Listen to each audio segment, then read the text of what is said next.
రేపు మార్చి 1 విదియ శనివారం నెల ప్రారంభమయ్యే రోజు కాబట్టి ఈరోజు వేప చెట్టు కనిపిస్తే ఈ ఒక్క మాట అనండి చాలు. లక్ష్మీదేవి లెక్కలేనంత ధనాన్ని మీ ఇంటికి పంపుతుందని జ్యోతిష్య పండితులు చెబుతున్నారు.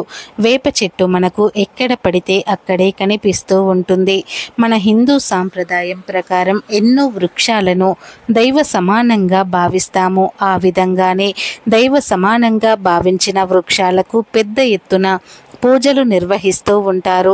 మనం దేవతా వృక్షాలుగా భావించే వాటిలలో వేప చెట్టు కూడా ఒకటి అని చెప్పుకోవచ్చు. వేప చెట్టును పురాతన కాలం నుంచి దైవ సమానంగా భావించి పెద్ద ఎత్తున పూజలు నిర్వహిస్తూ ఉంటారు. మన పురాణ ఇతిహాసాల ప్రకారం వేప చెట్టును సాక్షాత్తు శ్రీ మహాలక్ష్మీదేవిగా భావిస్తారు.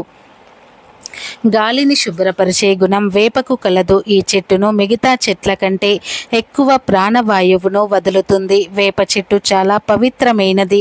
వైద్యంలో దీని పాత్ర గురించి కౌటిల్యుడు అర్థశాస్త్రంలో వివరించారు. మన ప్రాచీన ఆయుర్వేదంలో కూడా వేప గురించి అనేక రుజువులు ఉన్నాయి. భూమి మీద అమృతం చుక్కలు పడితే అది వేప చెట్టుగా మొలిచిందని పురాణాలలో కథలుగా రాశారు. వేప చాలా విధాలుగా పనికి వస్తుంది కాబట్టి ఆర్యులు వైద్య దేవుడైన ధన్వంతరిగా వేపనే కొలుస్తారు. ఎవరైతే జీవితం మొత్తంలో ఒక వేప చెట్టును అయినా సరే నాటుతారో వాళ్ళు స్వర్గానికి తిన్నగా చేరుకుంటారని శాస్త్రం చెబుతుంది.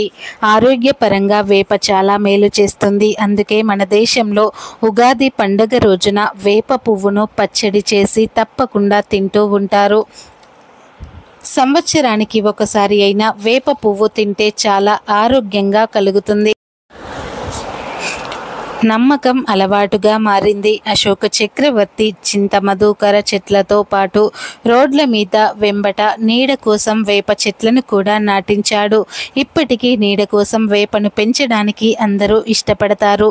వేప చెట్టు నుండి వచ్చే గాలి చాలా మంచిదని అందరూ నమ్ముతారు. ఇంతటి విశిష్టత కలిగిన వేప చెట్టు రేపు 1 తారీఖున మీకు కనిపిస్తే ఈ చిన్న పని చేయండి చాలు. మీకు నెలంతా ధనానికి ధాన్యానికి లోటు రాదు. నెలంతా మీరు ఏ పని చేసినా ఆ పనిలో విజయాన్ని సాధిస్తారు. ఇంట్లో కష్టాలు రాకుండా ఉంటాయి అని వేదశాస్త్ర పండితులు చెబుతూ ఉన్నారు. అంతేకాదు 1 తారీఖున వేప చెట్టు కనిపిస్తే ఈ మాట అనటం వలన లక్ష్మీదేవి నెలంతా మీతో పాటే ఉంటుంది.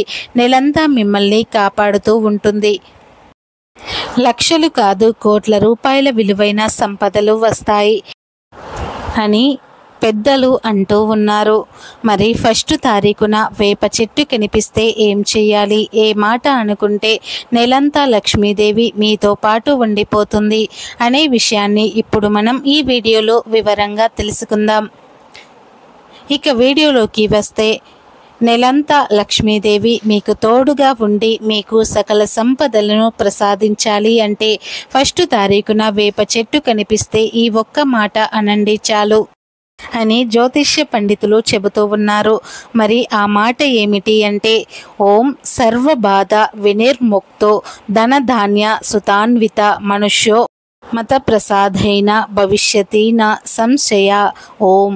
ఈ నెల ప్రారంభమయ్యే రోజు మీకు ఏ సమయంలో వేప చెట్టు కనిపించినా ఈ వేప చెట్టుకు పసుపుతో గుండ్రంగా సర్కిల్ గీసి ఆ సర్కిల్లో కుంకుమతో బొట్లు పెట్టి ఈ మంత్రాన్ని 11 సార్లు చదివితే లక్ష్మీదేవి నెలంతా మీతో పాటే ఉంటుంది. లక్ష్మీదేవి సుఖ సంతోషాలతో కూడిన భవిష్యత్తు వైపు మిమ్మల్ని నడిపిస్తుంది. ఒకవేళ మీకు వేప చెట్టు యాదృచ్ఛికంగా కనిపించకపోతే మీరే వేప చెట్టు దగ్గరకు వెళ్ళి పసుపు కుంకుమలు రాసి ఈ మంత్రాన్ని జపించిన నెలంతా మీకు కలిసి వస్తుంది. ఎందుకంటే వేప చెట్టు అనేది అతీత శక్తులను కలిగి ఉంటుంది. ఈ ఉన్న చెట్టు కూడా అమ్మవారి స్వరూపం. అంటే వేప చెట్టు అమ్మవారి స్వరూపం కూడా. కాబట్టి మీరు కూడా రేపు 1 తారీఖున వేప చెట్టు కనిపిస్తే ఈ ఒక్క మాట అని లక్ష్మీదేవిని మీతో పాటే ఉంచుకొని సంతోషంగా జీవించండి.